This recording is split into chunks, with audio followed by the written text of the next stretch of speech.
സ്വാഗതം ചതുരംഗത്തിലേക്ക്. കഴിഞ്ഞ തവണ നമ്മൾ ലഹരി വ്യാപനത്തെക്കുറിച്ചാണ് ചർച്ച ചെയ്തത്. ഇത്തവണയും അതുതന്നെയാണ്, മറ്റൊരു മേഖലയുമായി ബന്ധപ്പെടുത്തിയാണെന്ന് മാത്രം. സിനിമയും ലഹരിയുടെ ഉപയോഗം സിനിമയുടെ സ്വാധീനത്താൽ അത്തരം ഒട്ടേറെ സംഭവങ്ങളുണ്ട് എന്ന് തെളിയിക്കുന്ന ഒരുപാട് വിഷയങ്ങൾ സമീപ നാളുകളിൽ നമ്മുടെ അറിവിൽ തന്നെയുണ്ട്. നേരത്തെ ദൃശ്യം സിനിമ ഇറങ്ങിയപ്പോൾ അതിലൊരു കൊലപാതക രീതി അല്ലെങ്കിൽ ആ തെളിവ് മറച്ചു വയ്ക്കാനുള്ളൊരു രീതി വീണ്ടും പല യഥാർത്ഥ കൊലപാതക കേസുകളിൽ ആവർത്തിച്ചപ്പോൾ ആ സിനിമയുടെ സ്വാധീനം എത്രമാത്രം ജനങ്ങളെ സ്വാധീനിക്കുന്നുണ്ട് എന്നുള്ളത് ചർച്ച ചെയ്യപ്പെട്ടതാണ്. അത് ഒറ്റപ്പെട്ടൊരു സംഭവമായി മാറ്റി നിർത്തുമ്പോൾ ഈ ലഹരിയുടെ ഉപയോഗം, സിനിമയുടെ സ്വാധീനം ഒരുപാടുണ്ട് എന്നുള്ളതാണ് സമീപ നാളുകളിലെ സംഭവങ്ങൾ തെളിയിക്കുന്നത്. സിനിമാ മേഖലയിൽ പോലും ലഹരി ഉപയോഗം വർദ്ധിക്കുന്നതായും ഒരുപാട് വാർത്തകൾ പുറത്തു വരികയുമുണ്ടായി. ഈ വിഷയത്തിൽ വളരെ ആധികാരികമായി തന്നെ സംസാരിക്കാൻ കഴിവുള്ള, വളരെ അർഹതയുള്ള 3 വ്യക്തികളെയാണ് നമുക്ക് അതിഥികളായി ലഭിച്ചിരിക്കുന്നത്. ചലച്ചിത്ര നടൻ Shri Nandakishore, doctor sister Jesmi, advocate Asha Unnithan.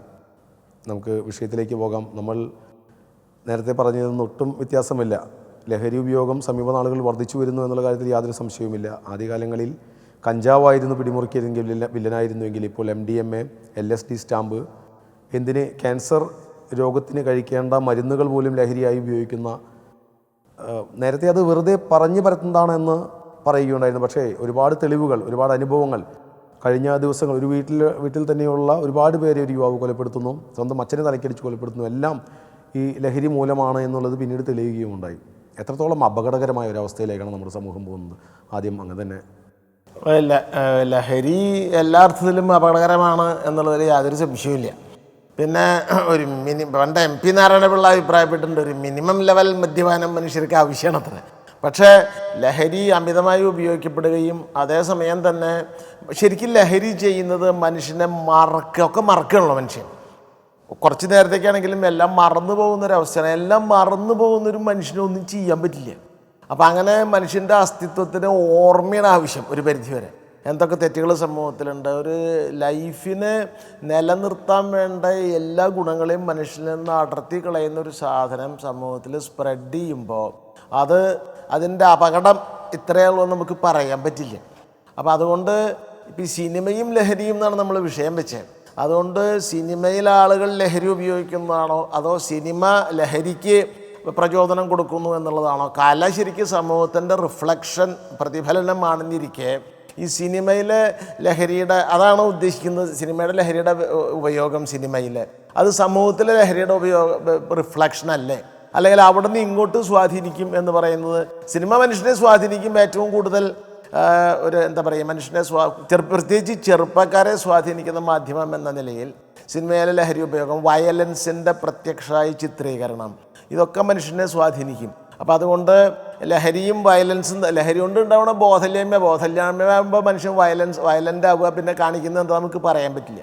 അപ്പം അങ്ങനെ മനുഷ്യൻ്റെ ഈ ഒരു ബോധത്തെ മങ്ങിച്ച് കളയുന്ന ഈ സാധനം, മയക്കി കളയുന്ന സാധനം, മയക്കോസ്കിയായ ഈ സാധനം അങ്ങേറ്റ അപകടമാണ്. അതിൽ യാതൊരു സംശയമില്ല. അത്ര തൽക്കാലം പറയുന്നുള്ളൂ. ഡോക്ടർ സിസ്റ്റർ ജസ്മി, ഒരു സിനിമ ആസ്വാദക എന്നതിനപ്പുറം സിനിമ യഥാർത്ഥത്തിൽ അത് ആവിഷ്കരിച്ചിരിക്കുന്നത്, അതിൻ്റെ അതിലുള്ള മൂല്യം, അതെല്ലാം വളരെ വ്യത്യസ്തമായ രീതിയിൽ നന്നായി അപഗ്രഥിക്കുന്നൊരു വ്യക്തി കൂടിയാണ്. ഈ ലഹരിയുടെ സ്വാധീനം, ഈ സിനിമയുടെ സ്വാധീനം ലഹരിയിൽ എന്ന് പറയുമ്പോൾ സമീപ നാളുകളിൽ ഇത് കൂടി വരുന്നത് കാണുന്നുണ്ട്. പ്രത്യേകിച്ച് നമ്മൾ പേരറിയാത്ത ഒരുപാട് ലഹരികൾ ശ്രദ്ധയിൽപ്പെട്ടിട്ടില്ലേ? ലഹരി എന്ന് പറഞ്ഞാൽ അതിന് ഒരു പോസിറ്റീവും നെഗറ്റീവും ആ വാക്കിൽ തന്നെ അല്ലെങ്കിൽ അതിൻ്റെ പ്രയോഗത്തിലുണ്ട്. കാരണം ചിലർ പറയും പുസ്തകമാണ് എൻ്റെ ലഹരി, അല്ലെങ്കിൽ ഫോട്ടോഗ്രാഫിയാണ് എൻ്റെ ലഹരി, അതെൻ്റെ പാഷനാണ്. അങ്ങനെ കുറേ ലഹരികളുണ്ട്. പക്ഷേ ഇവിടെ അത് അതിര് കടന്ന് നിഷേധാത്മക ലഹരിയായി മാറി. അത് സിനിമയിലുള്ള ലഹരിയുടെ സ്വാധീനം സമൂഹത്തിലേക്ക് വരുന്നത് അത് തന്നെയും വൺ ഓഫ് ദ ഫാക്ടേഴ്സാണ്. ഒരുപാട് ഫാക്ടേഴ്സിൽ ഒന്ന് സിനിമയും കൂടിയാണ്. കാരണം സിനിമ ഇപ്പോൾ ഒരുപാട് യുവാക്കളെയും മനുഷ്യരെയും, ഈവൻ യുവതികളല്ലാത്തവരെയും വൃദ്ധരെയും ഒക്കെ സ്വാധീനിക്കുന്ന, അതൊരു ടോട്ടൽ ഇഫക്റ്റ് ഉണ്ടാക്കുന്നൊരു സംഭവമായതുകൊണ്ട് ഒരുപാട് പ്രശ്നങ്ങൾ അതിലൂടെയും വരുന്നുണ്ട്. ഞാൻ ഈ ലേറ്റസ്റ്റായിട്ട് കണ്ടത് ഓഫീസർ ഓൺ ഡ്യൂട്ടി എന്ന ആ സിനിമ ചൂട് സഹിക്കാൻ പാടില്ലാതെ ആയതുകൊണ്ട് പോയതാണ്. പക്ഷേ ഇപ്പോൾ കളിക്കുന്നതിൽ ഏറ്റവും നല്ലൊരു സിനിമയായിട്ടാണ് കണക്കാക്കപ്പെടുന്നത്. അത്രയും തിയേറ്റർ ഫുള്ളാണ്. അപ്പോൾ അതിൽ ഒരു 2 ആൺകുട്ടികളും 2 പെൺകുട്ടികളും പുതുമുഖങ്ങളാണ്. അല്ല, എല്ലാവരും അല്ല കേട്ടോ. അതിലെ വില്ലനായിട്ടുള്ളവൻ മറ്റു പല സിനിമകളിലും ഉണ്ട്. വിശാഖ് നായർന്നോ വൈശാഖ് അങ്ങനെ എന്തോ പേരാണ്.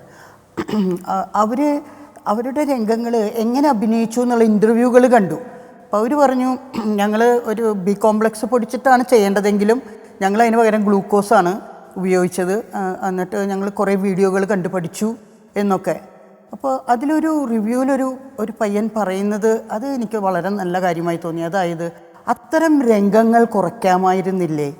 കഥയ്ക്കത് ആവശ്യമുണ്ടെങ്കിലും അത്രയും വിശദമായി ഇവർ എങ്ങനെയാണത് ഉപയോഗിക്കുന്നത്. ഇതൊരു ഇൻസെൻറ്റീവ് കൊടുക്കുന്നത് പോലെ അവരാണിപ്പോൾ ആരാധിക്കപ്പെടുന്നത്. ഓഫീസർ ഓൺ ഡ്യൂട്ടിയിൽ നമ്മുടെ നായകന്മാരെക്കാളും ഒക്കെ കൂടുതൽ ഇപ്പോൾ ഈ പയ്യന്മാരും ഈ 2 പെൺകുട്ടികളുമാണ്. വളരെയേറെ ഇൻ്റർവ്യൂകളും അവരിങ്ങനെ വളരെ ഹാപ്പിയുമാണ്. പക്ഷെ അവർ കുറേ വീഡിയോ കണ്ടു പഠിച്ച് ഇത് ചെയ്തു എന്ന് പറയുമ്പോൾ അതും ഒരു ഇൻസെൻറ്റീവായി മാറുകയാണ്. ഞാൻ ലേറ്റസ്റ്റ് ഒരു ഫിലിമിനെ കുറിച്ച് മാത്രം അത്തരം രംഗങ്ങൾ കുറയ്ക്കാറുന്നില്ലേ എന്ന് ആലോചിച്ചു. പിന്നെയും കാണുന്ന പല സിനിമകളിലും ഇപ്പോൾ എന്താണ് ഈ അടുത്ത് കണ്ട നാരായണി, ഞാൻ OTTയിലാണ് കണ്ടത്. നാരായണിയുടെ 3 ആൺമക്കൾ എന്നൊക്കെ പറഞ്ഞാൽ അതിലും ഒരു കഞ്ചാവ് വലിക്കുന്ന പോലെ.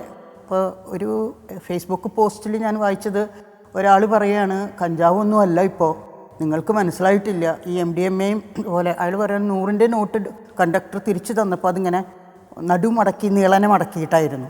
അപ്പോൾ തന്നെ ആളത് തൊട്ട് നാവുമ വെച്ച് നോക്കി കയ്പായിരുന്നു. അപ്പോൾ ഇതൊക്കെയാണ് അവർ ഉപയോഗിക്കുന്നത്. ഇത് പൊടിക്കാനും ചെയ്യാനും ഒക്കെ ആയിട്ട് പല സ്ഥലത്തു നിന്നും ഇത്തരം 100ൻ്റെ നോട്ടുകൾ കിട്ടിയെന്ന് ഫേസ്ബുക്ക് പോസ്റ്റിൽ അദ്ദേഹം എഴുതിയിരിക്കുകയാണ്. ഒരു യാഥാർത്ഥ്യമായിട്ടുള്ള ഒരു കാര്യമായിട്ടാണ് എനിക്കത് മനസ്സിലായത്, വെച്ചുകെട്ട് ഉണ്ടാക്കിയതായിട്ടല്ല. അപ്പോൾ ഇത്തരം സിനിമകളിലെ എന്തിനാണ് ഇത്തരം രംഗങ്ങൾ കുറേ റിയലിസ്റ്റിക് ആക്കാനാണ്. ഓഫീസർ ഓൺ ഡ്യൂട്ടി ഒരുപക്ഷെ അത്തരം രംഗങ്ങൾ കൊണ്ടുകൂടി അത് ഫേമസ് ആയതാണ്. പക്ഷേ എന്തിനാണെന്ന് ചോദിച്ചപ്പോൾ പിന്നെയും ഞാൻ പലയിടത്തും വായിച്ചറിഞ്ഞത് ലഹരി മാഫിയയാണ് ഇത്തരം സിനിമകളുടെയൊക്കെ പുറകിലെന്ന്. നിർബന്ധമായിട്ടും ഇത്തരം സീനുകൾ വേണമെന്ന് വാശി പിടിക്കുന്നതും. സിനിമയിൽ അത് നെഗറ്റീവാണ്, അതുകൊണ്ട് ദോഷമാണെന്നാണ് കാണിക്കുന്നത്. പക്ഷേ ഈ സൈക്കോളജിക്കലി മനുഷ്യർക്ക് തെറ്റാണെന്ന് കണ്ടാൽ അന്നത് ചെയ്യേണ്ട എന്നല്ല തോന്നുക, അതൊന്ന് ചെയ്തു നോക്കുക എന്നുള്ളൊരു ക്യൂരിയോസിറ്റി, അതാണ് മനുഷ്യരിൽ ഈ നെഗറ്റീവ് സ്വാധീനമായിട്ട് വരുന്നത്. അപ്പോൾ ഇവരൊക്കെ ഇത് സ്പോൺസർ ചെയ്യാണെന്ന്, അതിൻ്റെ പുറകിൽ ഇങ്ങനെ ഒരു മാഫിയ, ആക്ടേഴ്സിൻ്റെ ഇടയിൽ ലഹരി ഉപയോഗമുണ്ട് എന്നുള്ളത് ഒരു വശം, അത് പോട്ടെ, അവരുടെ ജീവിതവുമായി അവർ ഉത്തരം കൊടുക്കട്ടെ. പക്ഷേ ഈ പൊതുജനത്തിന് കാണിക്കുന്ന ഈ സിനിമകളിൽ അതിൻ്റെ പുറകിലും ഈ മാഫിയ കളിക്കുന്നുണ്ടെന്ന് പറഞ്ഞപ്പോൾ ഇതൊരു ഭീകരമായ ഒരു അവസ്ഥയായിട്ട് തോന്നി.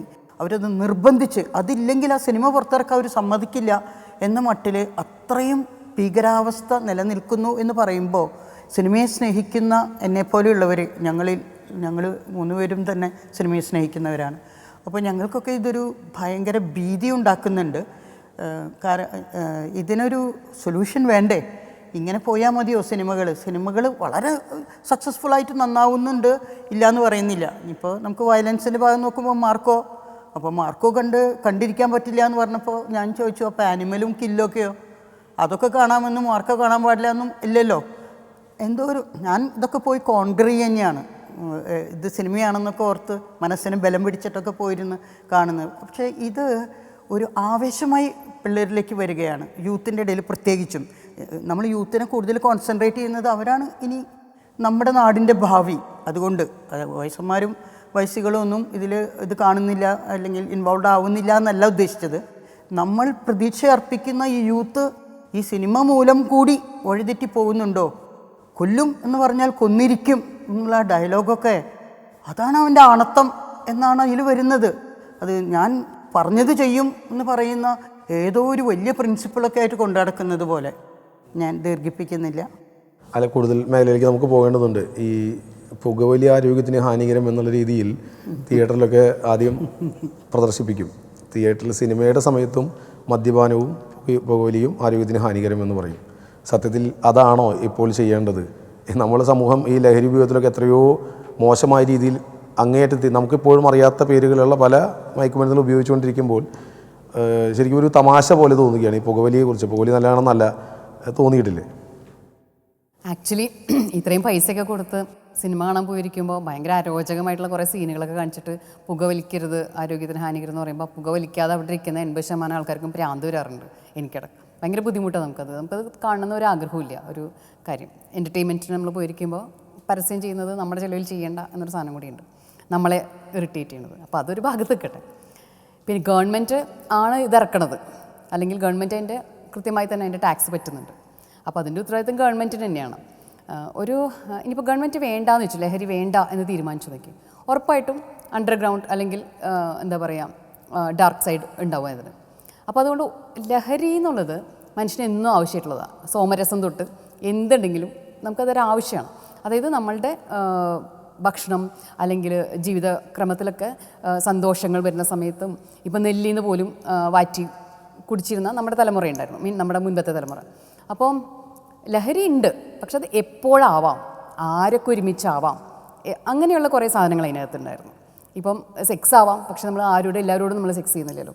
അതുപോലെയാണ് നമ്മൾ ഭക്ഷണം കഴിക്കുമ്പോൾ നമ്മൾ എല്ലാ സമയത്തും ഭക്ഷണം കഴിക്കില്ലല്ലോ. കോടതി പോയിരുന്നു ഞാൻ കഴിക്കില്ല. അപ്പം അങ്ങനെ പല സംഗതികളുണ്ട്. അപ്പോൾ നമ്മളുടെ മുകളിൽ നമുക്കൊരു നിയന്ത്രണം ആവശ്യമാണ്. ആ റെസ്പോൺസിബിലിറ്റി നമ്മൾ ഒരിക്കലും ചെയ്യുന്നില്ല. അതായത് നമുക്കൊരു സ്വാതന്ത്ര്യം ഉണ്ടെങ്കിൽ ഒപ്പം തന്നെ കിട്ടുന്ന റെസ്പോൺസിബിലിറ്റി നമ്മൾ ചെയ്യുന്നില്ല. അത് ഒരു നിയമം കൊണ്ടുവന്ന് മാറ്റാൻ സാധിക്കുമോ എന്ന് ചോദിച്ചാൽ ഇല്ല, നമുക്ക് എല്ലാ കാര്യങ്ങളും കൊണ്ട് മനസ്സിലായി.